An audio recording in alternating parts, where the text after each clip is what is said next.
Rapido uniform கம்பல்சரியா Rapido uniform போட்டு தான் ஓட்டணுமா அப்படின்னு சொல்லி கேட்டீங்கன்னா ப்ரோ ஆர்சி புக் இல்லாம ரேபிடோ ஜாயின் பண்ண முடியுமான்னு சில பேர் கேட்டிருந்தீங்க. அப்புறம் வந்து ப்ரோ R15 ரேபிடோ ஓட்ட முடியுமா அப்படின்றது சில பேர் கேட்டிருந்தீங்க. ப்ரோ உங்க ஃபேஸுக்கு என்ன தான் ப்ரோ யூஸ் பண்றீங்க நீ? எல்லாருக்கும் வணக்கம் உறவுகளே, நான் தான் உங்கள் மகேஷ் பேசுகிறேன். Welcome back to my new video.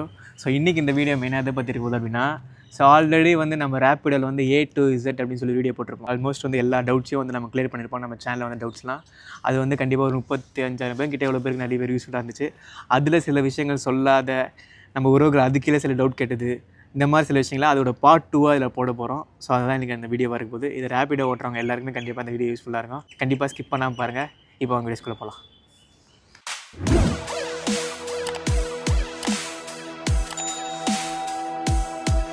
ரேபிடோவில் incentive எவ்வளோ ப்ரோ தராங்க ரேபிடோலேருந்து அப்படின்னு சொல்லி கேட்டிங்க அப்படின்னா, ஆக்சுவலாக வந்து எனக்கு வந்து இன்சென்டிவ் ஒன்று போட்டிருந்தாங்க.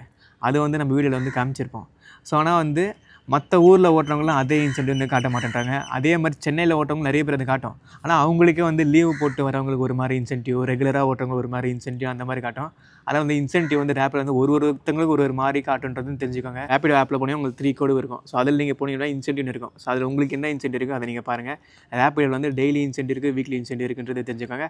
ஆனால் வந்து நீங்கள் சப்ஸ்கிரிப்ஷன் ஆப்ஷன் நிறைய பேர் தெரிஞ்சுக்கோங்க ரேபிடோ. ஸோ சப்ஸ்கிரிப்ஷன் போட்டிங்க அப்படின்னா உங்களுக்கு இன்சென்டிவ் கிடையாதுன்றதை நீங்கள் தெரிஞ்சுக்கோங்க. ஏன்னா நான் நினச்சது வந்து எல்லாருக்கும் ஒரே இன்சென்டிவ் தான் இருக்குன்னு நினச்சது. அது வந்து எனக்கே தெரிஞ்சு ஒரு ஊருக்குலையும் ஒரு மாதிரி மாறிட்டு இருக்குன்றது தெரிஞ்சுக்கோங்க. ப்ரோ ஜாயினிங் போனஸ் ரேபிடோவில் எவ்வளோ ப்ரோ அப்படின்னு சொல்லி கேட்டிருந்தீங்க. ஆக்சுவலாக ஜாயினிங் போனஸ் வந்து அதுவும் வந்து மாறிட்டே இருக்கும்.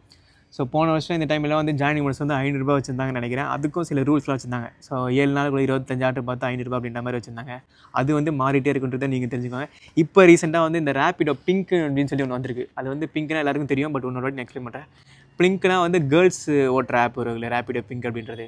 அது கேர்ள்ஸ் ஓட்டுறாங்க அப்படின்னா அவங்களுக்கு சில பெனிஃபிட்லாம் வச்சுருக்காங்கப்பா. இதில் வந்து ஃபஸ்ட் வந்து 0% கமிஷன் அவங்களுக்கு எப்பயுமே.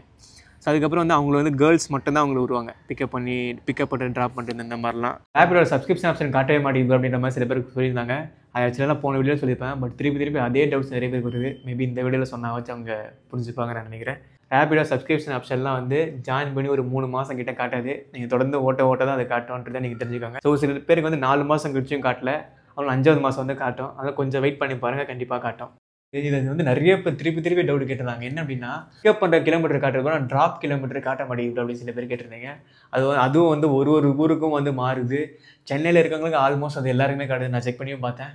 வெளியூரில் இருக்கிறவங்க அது காட்ட மாட்டேங்குது. அது வேறு வெளியே இல்லை, அவங்க அந்த ஊரில் இருக்க அந்த ஜோனில் இருக்க ரேபிடோ டீம் வந்து அந்த மாதிரி மாற்றி வச்சுக்கலாம். அப்புறம் வந்து ப்ரோ R15 ரேபிடோ ஓட்ட முடியுமா அப்படின்றது சில பேர் கேட்டிருந்தீங்க.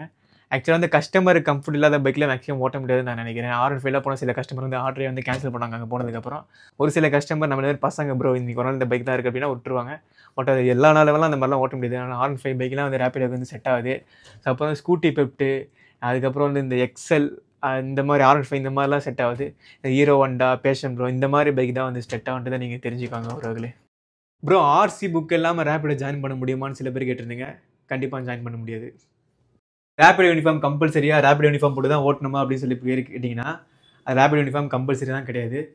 சில பேர் ரேபிடோ யூனிஃபார்ம் எங்கே ப்ரோ வாங்கினீங்க கேட்டிங்கன்னா, நியர்பைல ரேபிடோ ஆஃபீஸ் தான் நாங்கள் போய் கேளுங்க, அவங்க வச்சுருந்தாங்கன்னா தந்துடுவாங்க.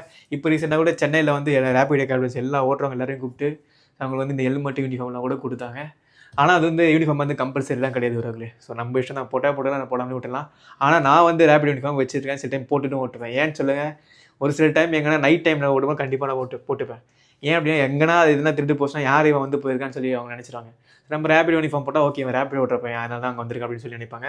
போலீஸ் மேக்ஸிமம் இந்த டெலிவரி யூனிஃபார்ம் போட்டு தான் பெருசாக பிடிக்க மாட்டாங்க. சில டைம் வந்து நம்ம யூனிஃபார்ம் தான் இல்லாமல் போனோம் அப்படின்னா போலீஸ் பிடிச்சி எல்லாமே ஆர்சி புக் எல்லாமே செக் பண்ணிட்டு இருப்பாங்க. அது கொஞ்சம் டைம் வேஸ்ட் அப்படின்ட்டு. ஸோ அதனால இந்த மாதிரி ரேபிடோ யூனிஃபார்ம்லாம் போட்டு நம்ம அவங்க பெருசாக அவங்க டிஸ்டர்ப் பண்ண மாட்டாங்க. ஓகே ஒரு எல்லாமே கரெக்டாக இருக்கும், கரெக்டாக தான் எல்லாம் ஓட்டுறாரு அப்படின்ற மாதிரி. ப்ரோ உங்கள் ஃபேஸுக்கு என்ன தான் ப்ரோ யூஸ் பண்ணுறீங்க? நீங்களும் ரேப்பில் வெயிலில் தான் ஓடிட்டுருக்கீங்க. அப்போ டெலிவரிலாம் அவ்வளோ கஷ்டப்பட்டு வெயிலில் ஓட்டிட்டுருங்க. பட் இருந்தாலும் உங்கள் ஃபேஸில் கொஞ்சம் லைட்டாக பிரைட்டாகவே இருக்குது. எப்படி ப்ரோ மெயின்டைன் பண்ணுறீங்கன்னு சொல்லி நிறைய பேர் கேட்டாங்க. சத்தியமாக சொல்லலாம், நான் எந்த மெயின்டெனன்ஸும் பெருசாக பண்ணல. மூஞ்சை கழுவுறதை தவிர சோப் போட்டு அடிக்கிறது வந்து மூஞ்சை கழுவேன். அப்புறம் இந்த ஹெல்மெட் போட்டுட்டுருக்கேன்ல, ஸோ நல்ல ஒரு ஒர்த்தான ஹெல்மெட்டு. அந்த அனலுக்கு அது கூட மேக்ஸிமம் போகாமல் நான் எப்பயுமே மூடிட்டு தான் இருப்பேன். ஸோ அது என்னமோ காப்பாதுன்னு நினைக்கிறேன். மற்றபடி வந்து ஃபேஸ் வாஷ் வந்து அடிக்கடி போட்டு சோப்பு மூஞ்சை கழுவுறதுக்கு. இதை தாண்டி நான் வேறு எதுவுமே பண்ணல. ஸோ அப்புறம் இன்னொரு விஷயம், ஸோ யாருமே வந்து கடைசி வரைக்கும் இந்த டெலிவரி வேலை இப்படியே இருக்குன்னு சொல்லி நினைக்காதீங்க. எல்லாருமே அடுத்தடுத்து பெரிய பெரிய கனவா வைங்க. இதை வெற்றி எடுத்துக்கு ஒரு அங்கமாக வச்சுக்கிட்டு ஸ்டார்டிங் ஸ்டேஜுக்கு இது ஓகேவா வச்சு உழைங்க. ஸோ அப்புறம் காலேஜ் ஸ்டூடெண்ட்லாம் ஈவினிங் பார்ட் டைமாக ஓட்டி நீங்கள் உங்கள் காலேஜ் ஃபீஸை நீங்களே கட்டி இந்த மாதிரிலாம் படிப்பீங்க சில பேர். ஏன்னா நான் அந்த மாதிரி தான் படிச்சுட்டு இருந்தேன். நம்மளை இன்ஸ்பைரிங்காக எடுத்து சில பேர் அப்படி பண்ணீங்க. அது தப்பு இல்லை. பட் என்ன தான் படிப்புலையும் நல்லா கவனமாக வைங்க. ஒரு ஃபியூச்சரில் பெரிய பெரிய கனவாக வைங்க. ஓகே கைஸ், இதை தாண்டி உங்களுக்கு வேறு எதாவது டவுட் இருந்திருக்காதுன்னு நினைக்கிறேன். அப்படி இருந்துச்சு அப்படின்னா ஆல்ரெடி நான் பார்ட் 1 வீடியோன்னு சொல்லி ஒன்று போட்டிருப்பேன், முன்னாடி சொன்ன மாதிரி டிஸ்கிரிப்ஷனில் கொடுக்குறேன். அதில் நீங்கள் செக் பண்ணி பாருங்கள். ஆல்மோஸ்ட் உங்களுக்கு டவுட் இருந்தால் அந்த வீடியோ நான் பேசியிருந்திருப்பேன். அப்படி பேசல அப்படின்னா அதை நீங்கள் கமெண்ட்ஸ் சொல்லுங்கள். நான் நெக்ஸ்ட் வீடியோ கண்டிப்பாக பேசுகிறேன். ஓகே கைஸ், இந்த வீடியோ உங்களுக்கு பிடிச்ச நினைக்கிறேன். இந்த வீடியோ பிடிச்சா லைக் பண்ணுங்கள், ஷேர் பண்ணுங்கள், சப்ஸ்கிரைப் பண்ணிக்கோங்க. அடுத்த வீடியோ சந்திக்கிறேன்.